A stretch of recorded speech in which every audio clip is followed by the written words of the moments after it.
नमस्कार। आज हम बात करेंगे धातुओं द्वारा हाइड्रोजन अम्लों से हाइड्रोजन गैस के विस्थापन का अनुमान और किसी अभिक्रिया के स्वतः होने का अनुमान। तो मानक अपचयन विभव के आधार पे हम धातुओं द्वारा हाइड्रोजन अम्लों से हाइड्रोजन गैस के विस्थापन का अनुमान लगा सकते हैं।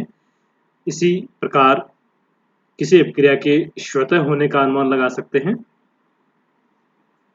तो सबसे पहले हम बात करें जिन धातुओं का मानक अपचयन विभव का मान ऋणात्मक होता है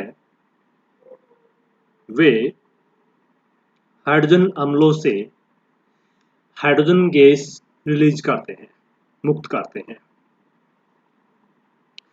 परंतु जिन धातु या आयनों के लिए मानक अपचयन विभव का मान धनात्मक होता है वे हाइड्रोजन अम्लों से हाइड्रोजन गैस मुक्त नहीं करते हैं, रिलीज नहीं करते हैं, विस्थापित नहीं करते हैं। तो इलेक्ट्रोकेमिकल सीरीज में हम टॉप टू बॉटम की ओर जाते हैं। तो टॉप में लिथियम जिसका मानक अपचयन विभव का मान सबसे ज्यादा ऋणात्मक होता है, इसलिए प्रबल अपचायक होता है। और तो लिथियम, सोडियम, पोटेशियम, तो ये जो मेटल्स हैं इनके लिए मानक अपचयन विभव का मान अधिक ऋणात्मक होने के कारण ये हाइड्रोजन अम्लों से रिएक्शन कर हाइड्रोजन गैस रिलीज करते हैं, मुक्त करते हैं। जैसे हम एग्जाम्पल के लिए तौर पर बात करें तो यहाँ पे जिंक हाइड्रोजन अम्ल यानी H2SO4, HNO3, HCl एटसेट्रा। तो जिंक H2SO4 के साथ रिएक्शन कर अब ये हाइड्रोजन गैस रिलीज करेगा या नहीं करेगा, इसके लिए हमें जिंक के मानक अपचयन विभव के बारे में की वैल्यू पता होनी चाहिए। और वो वैल्यू यदि नेगेटिव है, बिल्कुल जिंक की जो मान है वो -0.76 वोल्ट होता है, नेगेटिव होता है, इसलिए ये H2SO4 के साथ रिएक्शन कर हाइड्रोजन गैस रिलीज करता है और जिंक सल्फेट बनाता है। अब अगर एग्जांपल बात करें हम कॉपर की, यदि H2SO4 के साथ रिएक्शन कराएं तो कॉपर के लिए मानक अपचयन विभव का मान धनात्मक होता है, पॉजिटिव होता है, इसलिए ये ऑक्सीकारक प्रवृत्ति का होता है, ये हाइड्रोजन गैस रिलीज नहीं करता है और क्या बनाएगा, कॉपर सल्फेट बनाएगा, सल्फर डाइऑक्साइड बनाएगा और H2O बनाएगा, लेकिन हाइड्रोजन गैस रिलीज नहीं करेगा। अगर हम एप्लीकेशन की बात करें रेडॉक्स विभव के एप्लीकेशन की, तो इसमें हम किसी अभिक्रिया के स्वतः होने का अनुमान लगा सकते हैं। Prediction of spontaneity for a chemical reaction, यानी किसी केमिकल रिएक्शन की स्पॉन्टेनिटी के बारे में पता कर सकते हैं कि वो रिएक्शन अपने आप होगी या नहीं होगी।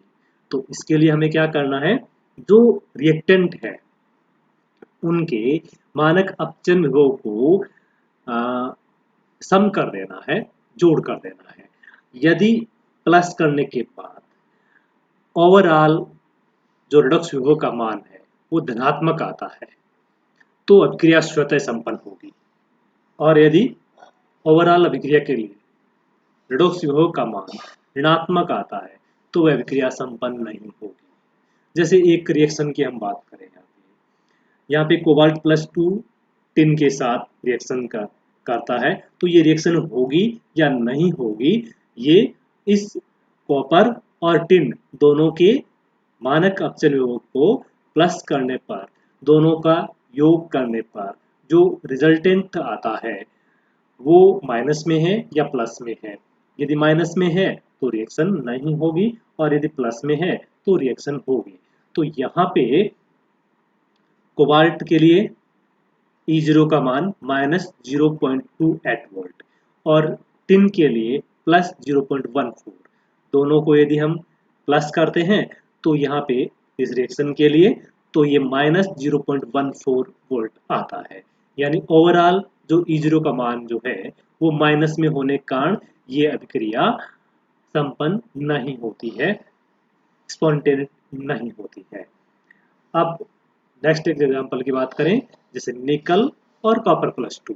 तो निकल का E0 का मान यानी मानक अपचन विभव का मान कितना है, +0.25, और कॉपर के लिए कितना है, +0.34 वोल्ट। अब दोनों के लिए प्लस है, प्लस करेंगे तो कितना हो जाएगा, 0.59 वोल्ट। यानी ओवरऑल जो मानक अपचन विभव का मान है वो धनात्मक है, इसलिए इस प्रकार की रिएक्शन है वो संपन्न होगी, ये रिएक्शन स्वतः होगी।